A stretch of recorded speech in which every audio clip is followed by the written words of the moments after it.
5 महीने में ही कांग्रेस में विधानसभा चुनाव के बाद लोकसभा में 8 सांसद कांग्रेस के आगे। कांग्रेस की मेहनत थी या बीजेपी की एंटी इनकम?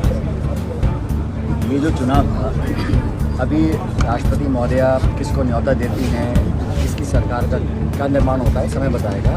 लेकिन सिर्फ अगर आप इस लोकसभा चुनाव के परिणामों का मूल्यांकन करें तो ये स्पष्ट जनादेश जनता ने किसी दल को नहीं दिया। सरकार बनाने के लिए जनता ने खंडित जनादेश दिया है। जो भी सरकार बनने जाएगी वो हमेशा मिली सरकार होगी। मिला जब 303 सांसदों के साथ भाजपा चुनाव लड़ने गई थी तब उन्होंने 370 का क्लेम किया था, 400 गठबंधन का क्लेम किया था। परिणाम आने के बाद उनके 70 सांसद कम हो गए हैं और गठबंधन 200 कुछ पे आके अटक गया और कांग्रेस का संख्या बल दुगना हो गया। तो मैं मानता हूं कि अगर इस पूरे चुनाव परिणाम 7 चरण का चुनाव 2 महीने का पूरा प्रकरण चला, उसका जो सारांश है वो ये है कि जनादेश सरकार और भाजपा के खिलाफ था। इंडिया गठबंधन और कांग्रेस पार्टी के मैनिफेस्टो हमारे मुद्दों को जनता ने पसंद किया और हमारा संख्या बल दुगना हुआ है। और राजस्थान के जैसा आपने कहा 11 जगह हमने भाजपा को हराया है। हमने हमारे सहयोगी दलों ने मिलकर 11 जगह, उस जगह जहाँ पर 4 महीने पहले भाजपा की सरकार बनी थी तो डबल इंजन फेल हुआ जयपुर में, डबल इंजन फेल हुआ लखनऊ में, डबल इंजन फेल हुआ हरियाणा के अंदर। और हर जगह कांग्रेस और साथियों को हमको जनता ने समर्थन इसलिए दिया क्योंकि मुझे लगता है कि हमने सही मुद्दों की बात की।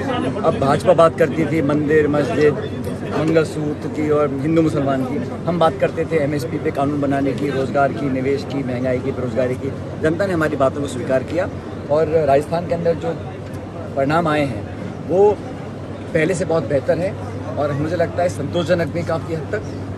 हम उम्मीद करते थे कि हम भाजपा से ज़्यादा सीटें जीतेंगे, लेकिन हमारे उम्मीदवारों का चयन, हमारा चुनाव, हमारा कैंपेन और नेताओं और कार्यकर्ताओं की एकजुटता, इस पूरे राजस्थान के चुनाव का जो श्रेय अगर जाता है किसी को तो हमारी कांग्रेस पार्टी के कार्यकर्ताओं को जाता है, जो भीषण गर्मी में बूथों में डटे रहे, प्रलोभन, दबाव, हर तरह का प्रतिशोध की भावना से सरकार प्रशासन ने काम किया। उसके बावजूद हमको जिताकर भेजा।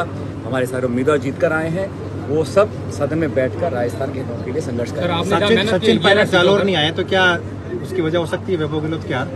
मैंने कहा ना, जो जहां हम नहीं जीते हैं वहां अगली बार मेहनत कर और जीतेंगे। और जहां जैसे आपने इस लोकसभा क्षेत्र की बात करी है, यहाँ पर हम लोग क्यों हारे उसके बारे में विस्तृत जो स्टेटमेंट है वो अशोक गहलोत जी बता ही चुके हैं। लेकिन फिर भी मुझे लगता है कि अब मेहनत करेंगे तो जहां हम इस बार नहीं जीत पाए हैं अगली बार वहाँ भी जीतेंगे। कल आपने कहा था कि उनको कहीं और शिफ्ट करेंगे, तो क्या चलता है? मैंने कहा कि हम सब जो कांग्रेस कार्यकर्ता हैं, हार जीत राजनीति का एक उतार चढ़ाव है, लेकिन ये बात आप मानेंगे कि राजस्थान कांग्रेस के अंदर जो एकजुटता और जो जनता के बीच हम लोगों ने संघर्ष किया 5 महीने के बाद उलटफेर जो हुआ है ये संभव नहीं था अगर सब नेता मिलकर काम नहीं करते। और इसका श्रेय मैं तो शुद्ध रूप से कार्यकर्ताओं को देना चाहता हूँ। पूर्व में राजस्थान में जिस तरीके से कांग्रेस ने अपना परचम ले रहा है, मारवाड़ और मेवाड़ में कहीं न कहीं कांग्रेस कमजोर दिखाई दे, ऐसे में आप क्या सचिन पायलट ज़्यादा मेहनत करेंगे मारवाड़ और? भाई हमने सबने मेहनत करी है और किसी एक व्यक्ति के मेहनत से कोई परिणाम नहीं आते हैं, पूरी टीम, पूरा संगठन लगता है तभी कोई परिणाम आते हैं। आप सही कह रहे हैं कि जिन शेखावटी है, हनुमानगढ़, गंगानगर है, ईस्टर्न राजस्थान है, वहाँ पर को बेहतर परिणाम मिले, लेकिन बाकी सीटों के अंदर भी जो पहले परिणाम थे 3 लाख, 4 लाख, 5 लाख का जो अंतर था वो बहुत सीमित हो गया है। तो जनता ने कांग्रेस को पूरे राज्य में वोट डाला, ऐसा नहीं। भजनलाल सरकार आम लोगों में एक ऐसी धारणा बनी हुई है कि सचिन पायलट ने पूर्व राजस्थान में बहुत भयंकर मेहनत करी, उसकी वजह से सीटें आई।